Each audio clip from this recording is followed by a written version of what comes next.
Bismillahirrahmanirrahim. Assalamualaikum warahmatullahi wabarakatuh. Alhamdulillah rabbil alamin. Wassalatu wassalamu ala asyrafil anbiya'i wal mursalin wa ala alihi wa sahbihi ajma'in. Subhanaka la ilma lana illa ma 'allamtana innaka antal alimul hakim. Rabbi shrah li sadri wa yassir li amri wahlul 'uqdatam min lisani yafqahu qawli. Amma ba'd. Alhamdulillah, pada petang ini kita sudah pun selesai menunaikan solat asar secara berjamaah. Sekarang ini kita berehat sambil kita mendengar sedikit kuliah, lebih kurang 1 jam. Lebih kurang 1 jam ke setengah jam? Setengah jam ke 1 jam? 40 minit. 45 minit. Kalau 1 jam, jawabnya dah buka rumah. Nak buka tepi jalan. Jadi 45 minit. وفي هذه الكلية سأتكلم بلغة الملوية نظرا لعدم وجود الطلبة غير الماليزيين. إذن أفضل هذه اللغة على اللغة العربية. Jadi pertama sekali yang saya nak sebut pada petang ini, saya tidak mahu cakap tentang Ramadan. Sebab Ramadan, kelebihan dia, apa yang patut kita buat, bagaimana berinteraksi, itulah pun banyak diperkatakan oleh ustaz-ustaz kita. Boleh katakan tiap-tiap hari cakap tentang Ramadan. Ya. Maknanya dalam kepala kita tu penuh dengan Ramadan. Maknanya nak cerita maklumat-maklumat tentang Ramadan tu kita dah biasa dengar. Jadi saya tak nak sentuh lagi benda yang sama tu. Ustaz-ustaz kita telah memberi peringatan. Cuma oleh kerana diminta kuliah kita pada petang ni dipanggil kuliah berkitab. Jadi saya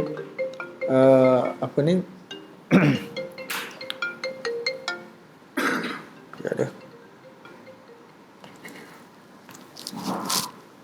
Halo. Halo. Halo. Sini kedai pelabu lah. Kejap dia, saya ada kuliah kejap ni. Okey. Okey. Lagi untuk atas sekali, no? Okey. Telefon nombor satu lagi. Nombor 019995889393. Okey. Okey. Boleh.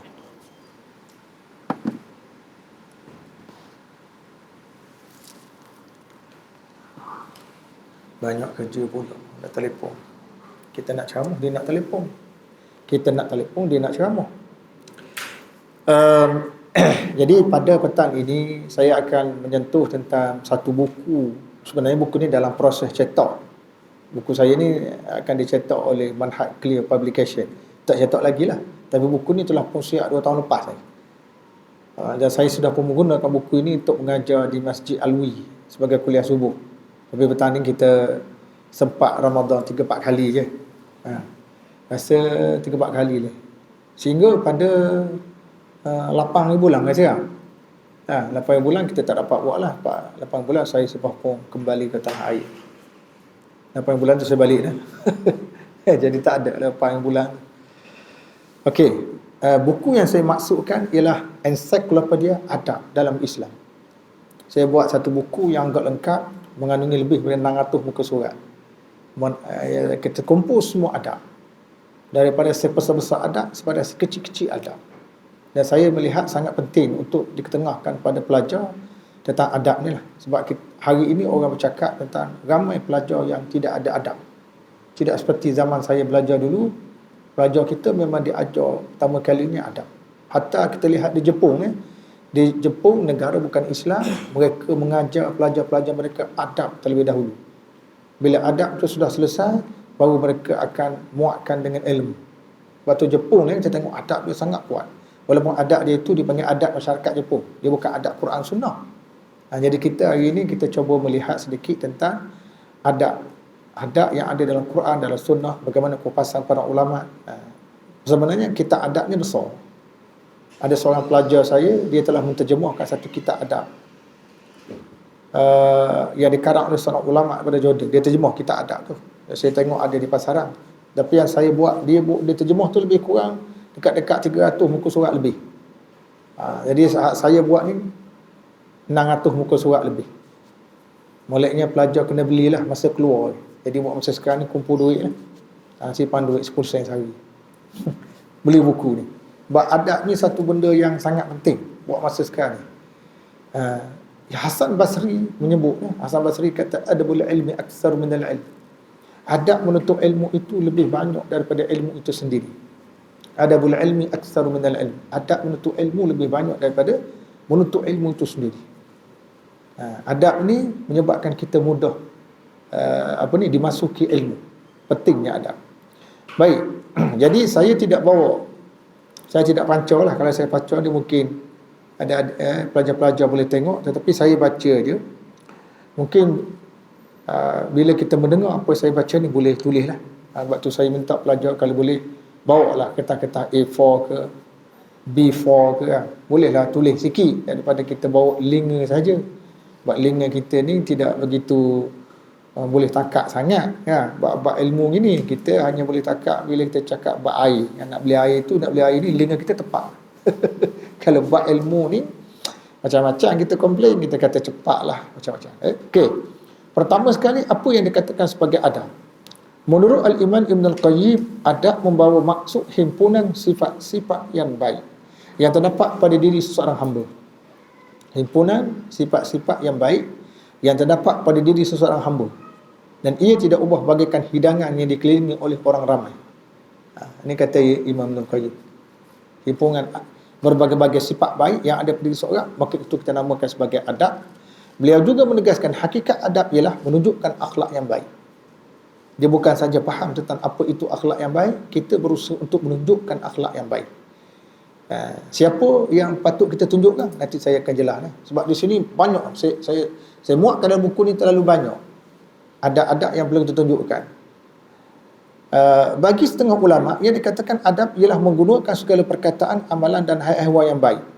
Maknanya perkataan kita yang kita keluarkan baik, perbuatan yang kita tunjukkan baik, situasi kita yang kita tunjukkan baik, itu adab.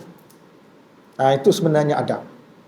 Dia perlu didasarkan pada Alkitab dan juga As-Sunnah, baik yang zahir maupun yang batin. Maknanya kalau kita tengok adab ni, sebenarnya sudah cukup untuk kita jadi seorang mukmin yang bertakwa. Sebab adab kita itu dah ada dalam Quran dan Sunnah. Cuma ada orang boleh gali adab itu, ada orang tak mampu gali. Jadi kalau kita tengok, sebab itu kita tengok zaman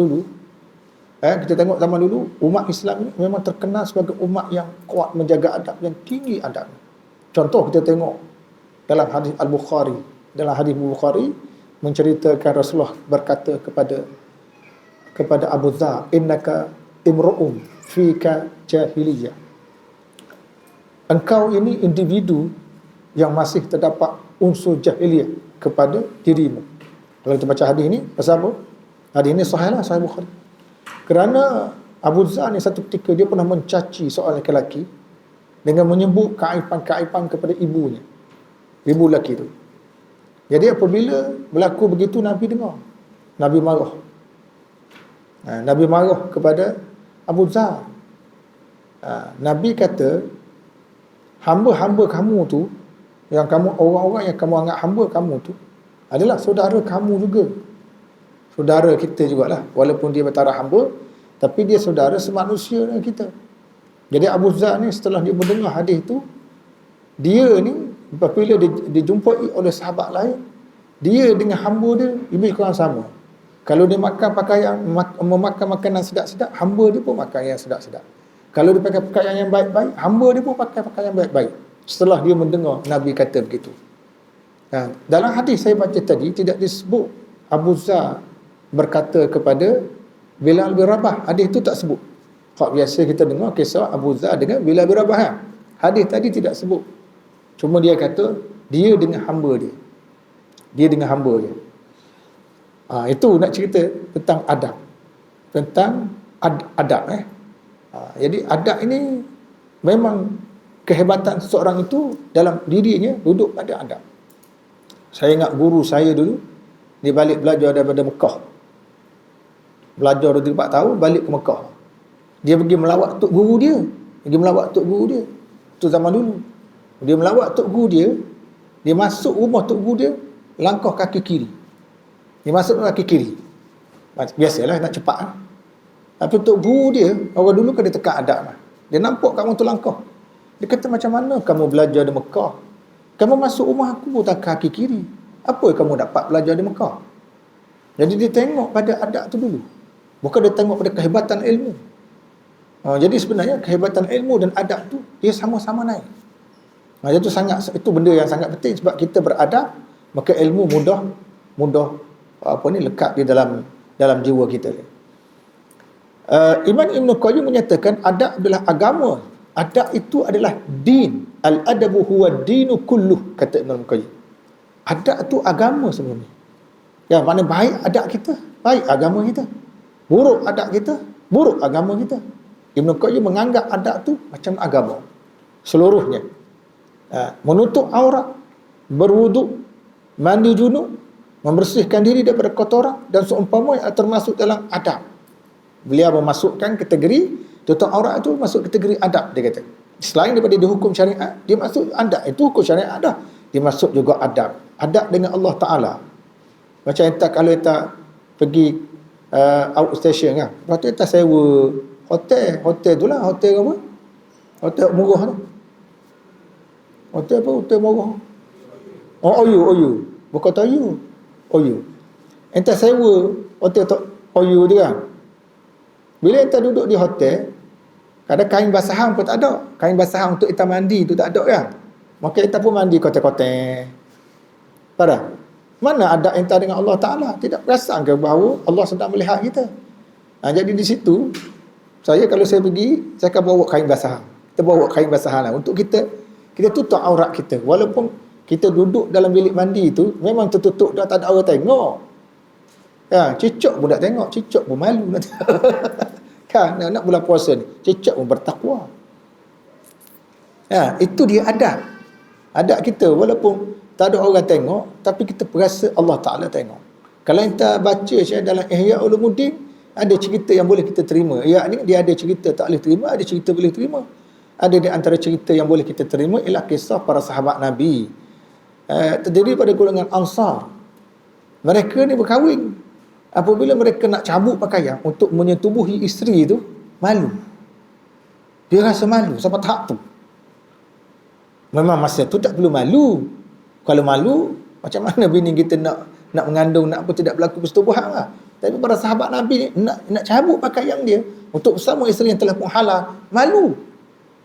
Sampai tahap tu sampai Nabi didik sahabat nak bersama isteri pun malu sampai gitu semua. Sebab dia merasakan Allah Ta'ala melihat dia pada masa itu. Tinggi adab dia. Tinggi adab para sahabat ni. Kesimpulan yang dikatakan sebagai adab ialah himpunan segala sifat kebaikan yang terdapat pada diri seseorang hamba Allah yang selaras dengan Alkitab dan As-Sunnah, zahir dan batin. Apabila seseorang ingin menjadi seorang yang beradab, dia berkewajipan mengiltizam dengan Alkitab dan As-Sunnah dalam persoalan akidah, manhaj, ibadah, akhlak, perbuatan, perkataan dan sifat-sifat yang ditunjukkan oleh Rasulullah SAW zahir dan batin. Jadi dalam bab ni kita tengok ada kitab yang dikarang oleh Imam Bukhari nama dia Adabul Mufrad. Jarang antara kita baca boleh khatam kitab Adabul Mufrad tu. Patutnya belajarlah sebab dia berdasarkan pada hadis-hadis sahih. Walaupun kadang-kadang satu hadis tu dipanggil ta'liq, hadis ta'liq. Tapi tak apalah. Tidak ada masalah. Belajar. Kalau kita dengar ada ustaz kita belajar tentang adab dan yang diajar tu ada di dalam hadis, kita ikut. Sebab kadang-kadang bila kita bercakap tentang adab, dia dicampur dengan adab-adab dalam budaya masyarakat Melayu. Masyarakat Melayu ni dia ada dua jenis. Satu, adab masyarakat Melayu yang boleh kita pakai, adab masyarakat Melayu yang tak boleh dipakai. Ada adab masyarakat Melayu yang tak boleh pakai. Ada adab mereka. Saya ada satu buku yang saya tulis, adab masyarakat Melayu, adab tradisi masyarakat Melayu yang menurut perspektif Al-Quran dan Sunnah. Saya pernah tulis itu. Banyak adab-adab kita lah. Adab orang Melayu kita tidak boleh makan kepala ikan. Tuan. Adab dia akan panggil adab. Lepas tu jadi adab. Tak boleh makan kepala ikan. Tapi sekarang ini ada kedai menjual kepala ikan. Tuan. Ada jual kepala ikan. Yang kedai itu penuh. Kalau tengok tadi, entah tak boleh makan kepala ikan. Adab Melayu tak. Sebenarnya bila kita kaji adab Melayu yang cuba dijadikan adab tu, sebenarnya larangan makan kepala ikan tu tidak mempunyai asas. Apabila kita tanya doktor pakar kata Kepala ikan ni tak ada masalah kita makan. Cuma mungkin orang Melayu dulu, kita tak ada kepakaran dalam makan kepala ikan tu, jadi lekat. Sebab tu dia buat satu konsep, jangan makan kepala ikan. Nak makan je daging ikan je. Sebab apa? Sebab mungkin dia akan menyebabkan kita terlekat. Kalau kita tanya pakar-pakar kedoktoran, doktor kata kepala ikan ni boleh makan, tak ada masalah. Tetapi ada beberapa jenis kepala ikan yang mana dia punya asid dia terlalu tinggi. Kalau kita makan dia berbahaya kepada tubuh badan kita. Menyebabkan kita jadi kena penyakit go out. Tahu tak penyakit go out? Go out kenapa? Gaut ada jenis tu tapi tidak diberitahu kepala ikan. Kepala ikan termenung tu tak ada masalah je. Dan enta makan kepala ikan termenung pun, anda pun tidak melihat ramai pelajar kita yang termenung. Takat ni tak ada mempengaruhi lah. Ya. Di sini dipanggil ikan termenung. Kalau ikan air sini dipanggil apa? Ikan tongkor lah. Ikan tongkor tu ikan bahasa Malaysia standard. Ikan tongkor, ikan air, ikan apa sendiri? Allah, dia ada satu istilah di sini ni. Siapa-siapa orang lelaki selalu pergi pasar, dia akan tahu nama ikan tu. Orang lelaki yang tak biasa pergi pasar, taubat tidak tahu. Okey, seterusnya yang kedua. Tadi definisi adab. Yang kedua, kedudukan adab dalam Islam. Adab adalah keseluruhan agama Islam itu sendiri, kata Imam Qayyim. Adab itu agama. Mana yang penting, tak penting adab. Adab itu dianggap sebagai agama. Bagaimana dinyatakan oleh Imam Ibn Qayyim sebelum ini. Menurut beliau, adab seseorang individu merupakan tanda kebahagiaan dan kejayaan hidupnya. Kalau nak tahu dia berjaya dalam hidup dia bukan hanya berjaya dari segi akademik, dia juga berjaya dari segi adab. Adab, banyak ayat nanti kita bincang. Adab dengan Allah, adab dengan Rasul, lagi adab dengan para ulama, adab dengan ibu bapa, adab dengan jiran, lagi adab dengan orang tua, adab dengan tetamu, macam-macam asal. Adab imam, adab makmum. Oh, banyak. Kita mungkin tak sempat nak belajar di musalla kita. Adik ni kena, lepas puasa tu kena sambung pula. Kalau belajar adab saja, saya ingat perlukan 20 tahun baru habis di musalla ni. Jangan tak 3 tahun je sini keluar dah. Baik, itu dia. Kekurangan adab merupakan tanda kecelakaan dan keburukan diri seseorang. Kurang adab. Orang Melayu kita kata kurang ajar. Kurang ajar. Bahasa Arab panggil qillatul adab, kurang adab. Tidak ada satu perkara yang boleh menarik kebaikan di dunia dan juga akhirat selain daripada adab. Adab tu sangat penting. Kita baca kisah-kisah orang-orang soleh, ya. Kita baca kitab Sifatus Safwah oleh Ibn Jauzi, kisah para sahabat. Oh, memang mereka orang yang sangat tinggi dari segi adab. Sangat tinggi dari segi adab. Sebab tu tamadun orang Islam mereka awal dulu hebat sungguh saya. Mereka ada 2 kitab je masa tu, Al-Quran dan Sunnah. Rom jatuh, Parsi jatuh. Kita sekarang ada beratus kitab. Macam-macam disiplin ilmu ada. Kita duduk balas sama kita. Palestin tak dibantu. Tak bantu juga Palestin. Ya. Kalau kita baca semalam, kemarin dulu, ada bantuan makanan daripada mana? Daripada penduduk Israel sendiri. Penduduk Israel, tak semua Israel itu jahat. Ada penduduk dia yang bersimpati pada orang Islam ni, mereka bawa makanan berkontena hantar pada orang Islam di Palestin. Ya, itu adab yang baik. Yang tu kita boleh pakai, tak ada masalah dari sudut tu. Tidak ada yang boleh mengharamkan kebaikan di dunia dan juga akhirat selain daripada kekurangan adab. Maknanya bila kita kurang adab, kuranglah kebaikan datang diri. Kalau kita tinggi adab, maka tinggilah kebaikan yang datang pada diri kita lah. Al-Hasan bin Arafah menyatakan, aku mendengar Ibn Mubarak menyatakan, sesiapa yang meringan-ringankan adab, dia akan diharamkan daripada melakukan amalan sunat. Jadi kita tak jaga adab, maka amalan sunat memang kurang. Sesiapa yang meringan-ringankan amalan sunat, dia akan diharamkan daripada melakukan amalan fardu. Bila kita dah biasa tak buat amalan sunat, lama-lama amalan fardu pun tak buat. Itu biasa. Sebab amalan sunat itu pintu pertama kepada amalan fardu. Macam tak nak masuk rumah hitam. Bila masuk rumah hitam, mesti ada pintu di luar tu. Kalau kita berani langgar pintu di luar, maka kita akan berani langgar pintu di rumah tu sendiri. Pintu di rumah tu benda wajib. Pintu di luar tu adalah benda sunat. Ibarat gitulah. Sesiapa yang meringan-ringankan amalan fardu, dia akan diharamkan daripada memperoleh makrifat, pengenalan terhadap Allah Ta'ala. Meringan-ringankan amalan fardu, maka kita tak kenal. Kita tak tahu. Kita buat amalan fardu, amalan semayang, kita biasa semayang. Ada hamba Allah jumpa saya. Dia kata, Ustaz, saya pun bila tiba waktu sembahyang, saya rokok, saya sujud, lepas sembahyang saya duduk mendengung, saya duduk termenung. Apa faedah saya sembahyang? Sebab dia tak dapat melihat bahawa dia sembahyang tu satu bentuk pengabdian diri kepada Allah. Dia sembahyang tu dia insan yang berjaya. Ramai orang di sana yang tidak sembahyang, tak berjaya. Bila kita sembahyang, kita akan sebut ihdinas siratal mustaqim. Hanya orang sembahyang saja akan sebut ihdinas sirat, tunjukkan kami jalan lurus. Orang tak sembahyang tak akan sebut ihdinas siratal mustaqim tu. Siratal mustaqim tu sangat penting sebab zaman kita ni sirat ni banyak zaman kita ni. Jalan yang dipilih, dibuat oleh manusia ni yang dikatakan mencapai kebahagiaan, banyak sangat jalan ni. Sekularisme, sosialisme, komunisme, etarisme, kan? Hak baru-baru ni, hak timbul di ayah pinisme, macam-macam. Ajaran-ajaran hak pelik Di Indonesia pula baru-baru ni ada pula ajaran sejenis tarekat sufi yang puasa 5 hari sebelum Ramadan. Kan kita tengok dah dalam tu 5 hari dia puasa tau. Ada wakil Indonesia datang kat KOI. Saya tanya dia, siapa orang yang berpuasa ni awal sangat 5 hari ni? Jawab wakil tu, doktor apa nama, dia duduk di Riau. Dia kata mereka ini adalah satu kelompok tarekat sufi yang diiktiraf oleh kerajaan Indonesia. Jadi bila dia puasa 5 hari sebelum kata, orang tak kata apa. Tak kata apa. Saya tanya dah ulama sana tak tegur. Tak tegur. Pasal apa tak tegur? Ini perbezaan pendapat. Perbezaan pendapat apa benda sampai 5 harinya? Kalau beza kita hingga selatan Thai, kita dulu dia kediang atau dia dulu kita kemudian, dari segi mula puasa, tu tak apa, tu khilaf lah tu dah. Ni 5 hari khilaf apa ke benda? Di Indonesia tetapi tidak bawa apa. Sebab dia begitu. Walaupun Indonesia ni dia lebih terbuka, dia lebih begitu daripada kita. Berarti ni pun dia ada.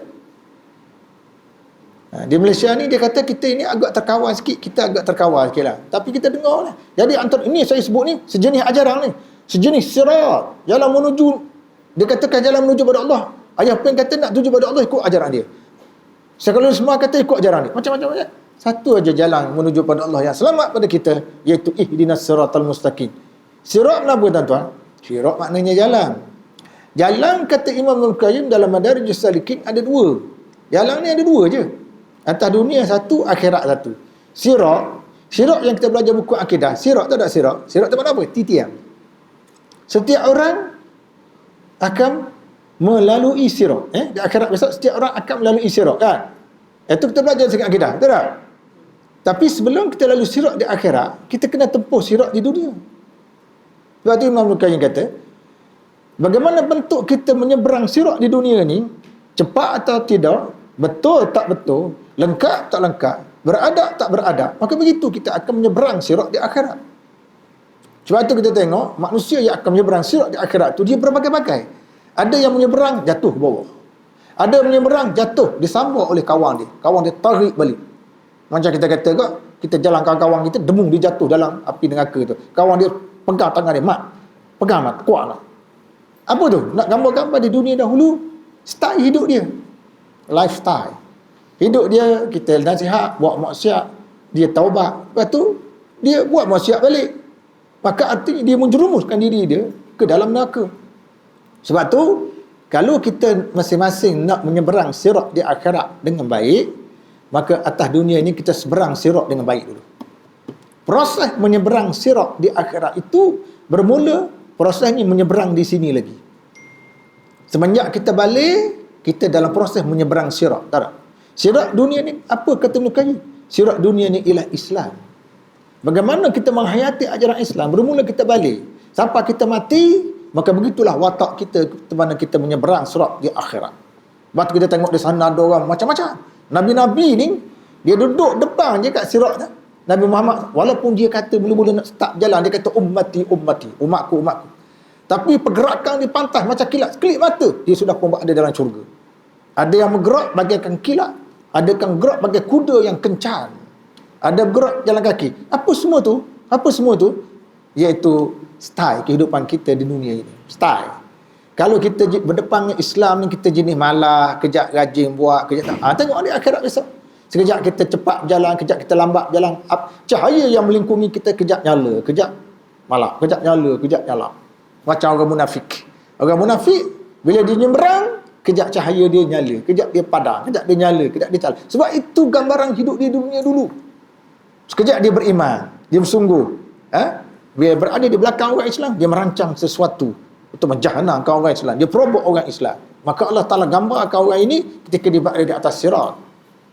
Sebab itu, kalau kita betul-betul nak menyeberang sirat di akhirat dengan baik, seberanglah sirat yang ada di dunia dengan baik. Sirat di dunia ini ialah Islam yang terungkai dalam dua patah perkataan, Alkitab dan Sunnah. Belajar kitab, belajar Sunnah. Kuih ini memang kita buat satu formula, dia panggil di sini bermula pecinta Sunnah.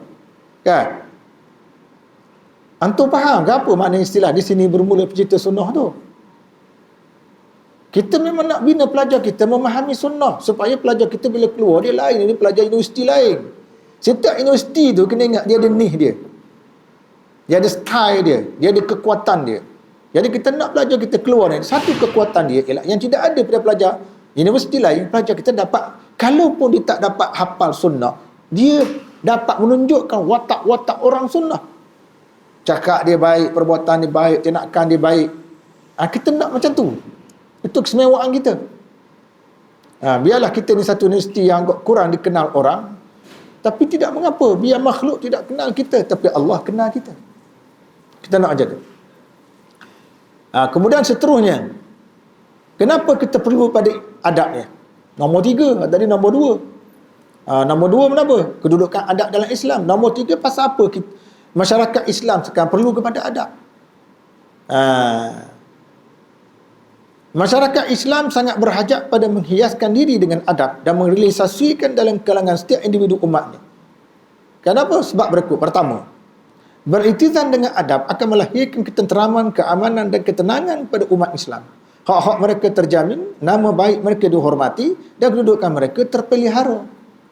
Biasa adab ni, orang baik-baik ni biasanya hidup dia pun tenang. Walaupun sumber rezekinya kecil je, tapi dia orang beradab. Dia puas hati hidup dia. Berbanding kita tengok kadang-kadang anak raja lagi, anak sultan lagi, kekayaan dia menimbun-nimbun. Adab tak ada. Hidup rasa kosong. Ya, anak pembesar kadang-kadang setengahnya lah. Yang takwa juga. Yang kedua, beritizan dengan adab akan mengeluarkan sifat dengki dan iri hati daripada hati-hati orang ramai. Apabila orang ramai beritizan dengan adab-adab syarak, jiwa mereka menjadi bersih, dan dengan itu ukhuwah, kasih sayang dan perpaduan akan muncul dalam masyarakat. Membersihkan hati. Yang kedua, bila kita izah dengan adab ni, dia bersihkan hati. Kan? Orang tak bagi kita sesuatu, tak ada masalah. Orang tak puji kita, tak ada masalah. Saya nak tanya ni, pelajar ni. Sebab pelajar yang ada depan saya ni, entah ni terlalu muda untuk mengharungi ranjau-ranjau kehidupan untuk masa akan datang. Ya, tu saja Dana. Dana kan tengok. Dana mungkin dia lebih sikit pada orang sebab dia berkahwin. Bagaimana dia berkorban, dia meninggalkan isterinya di Indonesia. Dia keseorangan di sini. Maka dia tak sama dengan tak kahwin dah. Tak lagi lah. Tanggungjawab tak ada. Dia ada tanggungjawab, isteri dia ada, anak dia. Anak ada. Tengok. Bagaimana dia mampu berkorban dan bermujahadah duduk Malaysia. Tinggal isteri sana tu. Ya, orang boleh buat macam tu. Bukan senang dia. Tapi bila kita ada adab ni, tak ada masalah, kita puas hati. Kita ada tak yang tak terfikir isteri yang tak ada buat umur, isteri aku ni, aku tinggalkan kan, dia pergi supermarket kan, dia berjalan lelaki tu kan, dia berjalan lelaki ni. Ada tak fikir kata gitu?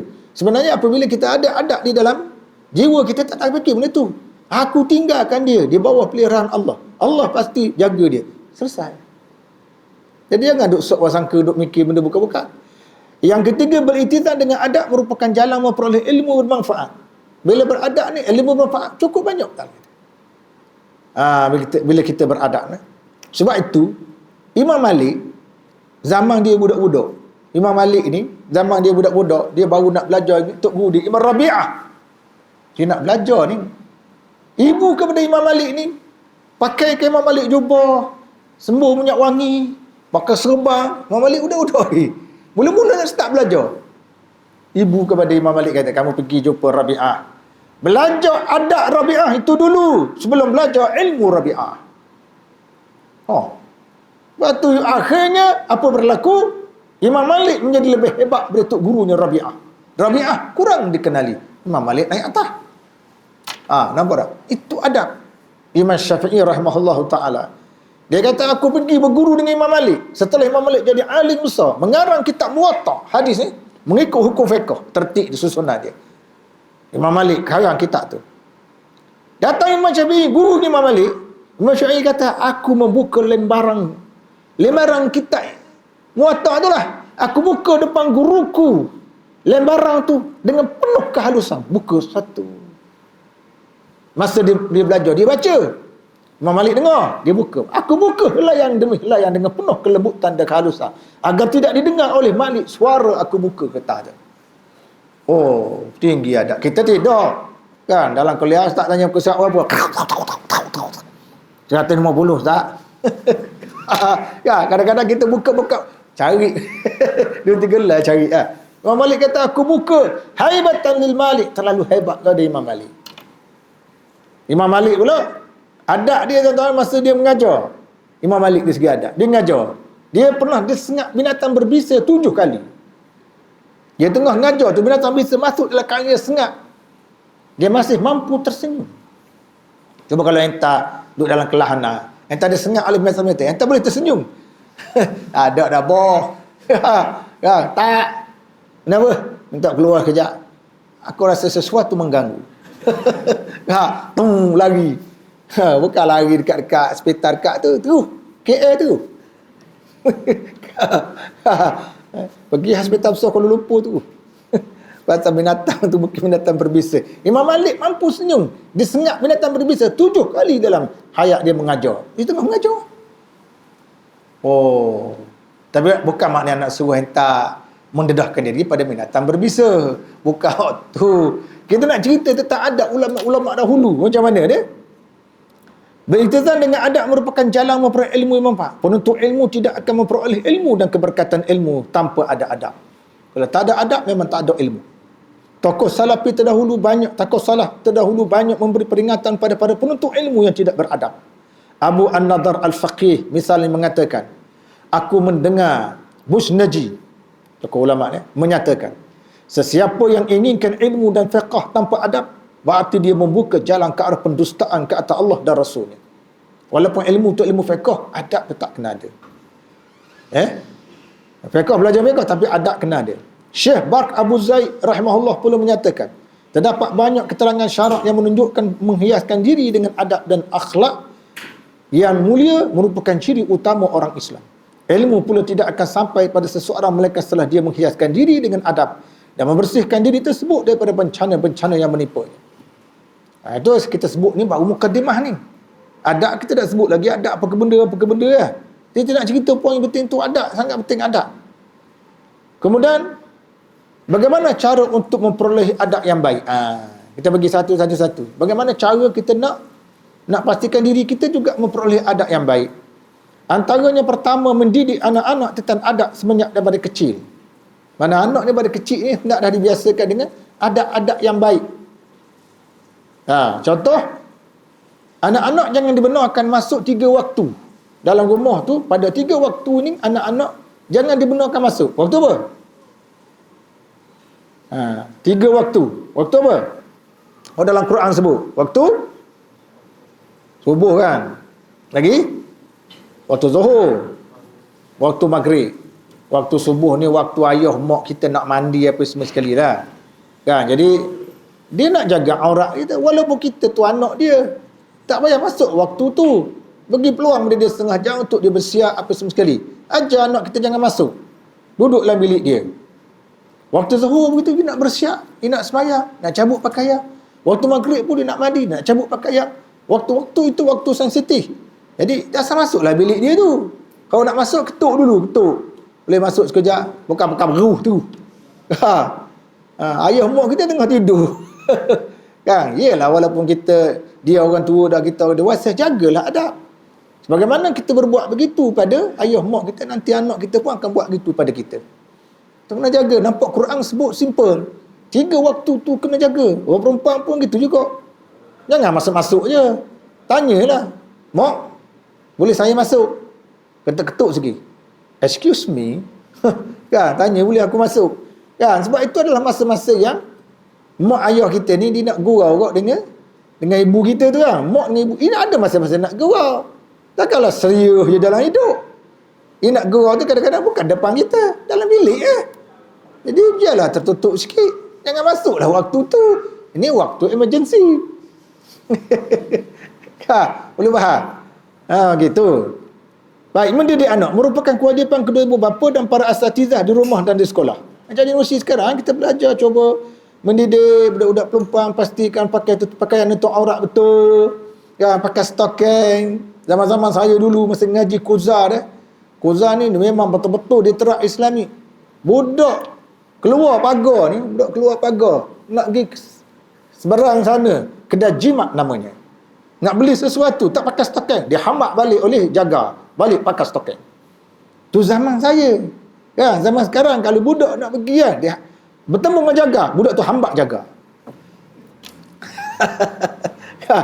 Jaga tu kena hambak. Bukan jaga tu hambak budak tu balik suruh pakai stocking. Begitulah tingginya adab budak sekarang. Abdul Malik bin Marwan pernah berpesan pada pendidik anak-anaknya, seorang lelaki daripada Bani Zuhrah antara lain, ajarkan mereka kejujuran sebagaimana anda mengajar Al-Quran. Ajar arti sebuah kejujuran.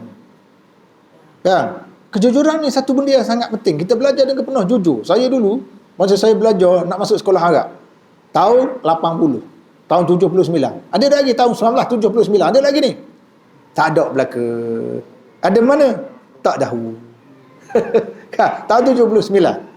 Saya nak masuk sekolah Arab. Tak kata satu Orang kawan-kawan kata jangan sekolah Arab zaman tu. Sebab masa tu kampung saya ni orang cerdik-cerdik. Kampung saya ni kampung orang cerdik-cerdik. Sekejap England, Australia, Perancis, Jerman. Hebat-hebat saja kawan-kawan saya ni. Balik jadi pensyarah tu, jadi jutera tu, jadi ni, macam-macam pasal. Tiba-tiba kita nak pergi sekolah Arab. Saya di sekolah Arab. Orang berkata, awak kenapa sekolah Arab? Nak kerja apa sekolah Arab? Saya kata, tak apalah. Rezeki tu Tuhan tetap untuk masing-masing. Jangan diperlekeh hasrat orang. Kita belajar arti kejujuran dalam hidup. Minta mak saya beli basikal. Naik basikal saya. Sebelum subuh lagi. Kalau dah bang ni, kita dah mandi, kita dah kayuh basikal ke Kuala Terengganu. 25 km zaman tu, dan keadaan jalan tarnya tak bagus. Macam entah, saya berjalan kaki asrama tu pun berasa 400 km. Tak jalan kaki situ tu. 25 hari-hari naik basikal saja. Sehingga kita punya punggung menjadi kecil, perut menjadi besar. Macam pelari apa ni? Ni nama ni? The Rocket Man. Itu. Dan apalah kita jujur. Sama saya sekolah tu, sekolah Arab mana ada peluang. Lepas masuk, maka Kuza ditubuhkan. Saya pun masuk Kuza. Maka semua negeri lain tiru Kuza. Datang Kuza cara dia punya sistem dia masing-masing buat kolej Islam. Yang ada masa tu kolej Islam Melaya. Lepas tu naik Kuza. Berlawang antara dua institusi ni. Belajar lomba-lomba. Waktu setiap negeri mula buat. Lepas tu baru ada USIM, UAE. Baru ditubuhkan. Masa tu tak ada lagi. Kita dah ke depan. Sebab guru-guru kita mengajar tentang adab dia. Bawalah mereka kelarasan akhlak yang mulia. Galakkan mereka mengadakan syair dan mengalunkan syair. Syair tak boleh. Syair tak ada. Puisi-puisi indah. Dalam Islam tak salah. Tak ada. Entah puisi ataupun pantun. Gunung Daik bercabang 3. Tak kira. Cabang 3, cabang 4 pun tak kira. Kan? Patung tu tak salah. Tidak jadi salah. Ya, entah gendang dalam masjid yang tu salahnya. Entah nak patung tak ada masalah. Entah nak syair dia tak ada masalah. Jadi dia kata, bawalah mereka ke majlis-majlis manusia yang paling mulia dan para ahli ilmu. Kerana ahli ilmu itu adalah manusia yang paling baik sifat kelakuan dan adab. Jauhkanlah mereka daripada orang-orang yang rendah budi pekerti. Ni budak-budak ni lah. Bawa, daripada kecil, bawa pergi majlis-majlis mulia. Memanglah sakit jiwa. Tak kita bawa budak-budak kecil, dia berlari sana, dia berlari. Kita nak ngajar tak boleh. Rasa nak cekik rasa budak tu. Tapi mana latihan mula-mula tu memanglah gitu. Lama-lama dia okey. Ada tahu tak Syekh? Ni, tu Imam Masjid Wilayah Persekutuan. Tu Imam Masjid apa ni? Masjid Syahlam. Syekh apa nama? Orang Melayu Patani dia. Entah, nama tu Imam tak ingat. Anak tak ingat apa Syekh Muhib apa nama? Bukan Syekh apa nama? Yang suara dia boleh tiru semua suara. Jadi Iman. Dia ni orang Melayu Patani duduk di Mekah. Zaman budak-budak dia dimasukkan oleh ayah dalam Masjidil Haram. Duk berlari Masjidil Haram. Ketuk. Tapi siapa dia dewasa dia belajar tak Syekh ni dia belajar. Suara dia boleh tiru belaka. Saya tak Syekh di Mekah tu tak ada dia tak boleh tiru. Semua tiru belaka. Bawah hormat dia. Sebab Quran dah 30 juzuk dalam dada dia. Waktu yang kita nak kejar ni. Kemudian pukul berapa dah ni? Habis pukul apa? 45. Habis pukul 6. Ada 5 minit je. Aku baru kejap aku rasa. Baru sekejap. Padahal kita puasa ni patut ceramah dah larat lah. Mangat hilang penat tu. Saya dulu zaman saya jadi pensyarah Uniza lah, pelajar buat aktiviti saya pergi. Kita bagi, sebab saya presiden pelajar, saya bekas presiden pelajar dulu. Presiden dia panggil Presiden Dewan Tertinggi Pelajar tahun 1986. Ada tak lagi? Tak ada juga. Dah bila ada entah ni, aku tak berhenti. Kan? Lepas tu kita faham jiwa pelajar kan. Kadang dia buat aktiviti, kadang pensyarah tak mari, kecewa pelajar. Yalah, kita mari mengajar gini, tak bukan WITIK sekalian nak datang tahun 2000. Kan? 20 sen pun tak ada beri. Tapi kita berbakti je. Anda ngentas sama dulu. Pernah jadi pelajar, anda tahu. Anda duduk asrama pun lama. 6-7 tahun je duduk asrama. Lama. Jadi kita tahu jiwa pelajar. Buat program, panggil pensyarah. Tak datang pensyarah. Kecewa pelajar. Patutnya nak balik dah tadi ni. Kalau jabat sorang habuk tak ada kursi je. Kalau jabat tapi dah kita buat majlis ni, kita mari lah. Saya baca sikit lagi lah. Kita ada masa lebih kurang 5 saat ni macam 5 hari ya. Jauhkanlah mereka daripada orang-orang yang rendah budi pekerti, kerana mereka merupakan manusia paling buruk. Betul dah kan? Kalau budak-budak ni tak biasa bawa kat orang isap okok lama-lama dia isap okok Kita bawa budak-budak dekat menagih dadah, lama-lama dia akan jadi menagih dadah peringkat kebangsaan. Sebab kita bawa tu lah. Sebab dia tengok hari-hari. Tapi kalau kita bawa tempat-tempat yang mulia, budak tu pun ikut lah. Dia tiru ngaji, dia tiru azan, dia tiru ni. Saya ingat zaman saya dulu, zaman saya sekolah menengah, tahun 1981, 82. Ada tak lagi? Tak ada juga. Tahun 81 saya. Pelajar kawan ni, tak ada satu pelajar yang tidak boleh pidato dengan fasih. Pasal apa jadi gitu? Pasal zaman tu ada Tok Guru Haji Adi. Tak tahu jadi dengan tu kan. Dia ngajar lah. Jadi budak-budak pergi dengar. Daripada Koza pergi dengar. Style Tok Guru Haji Adi dia ceramah tu dia ada style dia kan. Habis budak-budak tiru. Kan? Balik orang ni pun alhamdulillah. Orang ni pun alhamdulillah. Habis style. Jadi Haji Adi belaka. Tu zaman saya budak-budak pasal minat cara dia ngajar. Zaman sekarang banyak. Dr. Mazhar ada. Style Dr. Zaimi ada. Ikut banyak style. Baik, Imam Malik pernah menyatakan ibuku memakaikan serban. Kenapa ke benda tu? Budak-budak. Imam Malik pernah menyatakan ibuku memakaikan serban kepadaku dan berkata, pergilah majlis Rabi'ah dan belajarlah adab daripadanya sebelum belajar ilmu. Tadi saya sebut dah. Nanti ya. Mana nak atau barang mau ni. Sabar. Imam Ghazali pula menjelaskan, anak-anak adalah amanah bagi kedua ibu bapa. Jika dia dibiasakan dan diajar kebaikan, dia akan membesar dengan kecenderungan untuk melakukan kebaikan tersebut. Seterusnya dia akan bahagia dunia dan juga akhirat. Kedua ibu bapanya akan berkongsi pahala daripada kebaikan yang dilakukan oleh anak-anak itu. Setiap guru dan juga pendidik perlu menjaga anak dengan cara mengajar adab dan akhlak yang mulia. Macam sekarang ni kita tengok budak-budak sekarang habis masyarakat Melayu kita jadi tawaduk belaka. Habis budak-budak kita tawaduk. Pasal apa? Pasal handset punya pasal. Ya, kan handset ke gini tengok. Jadi tawaduk berlaku budak-budak kita ni. Tawaduk kepada handset dia panggil. Bukan tawaduk kita di becak ni. Masa-masa masih tunduk, tak nak cakap dengan orang lain.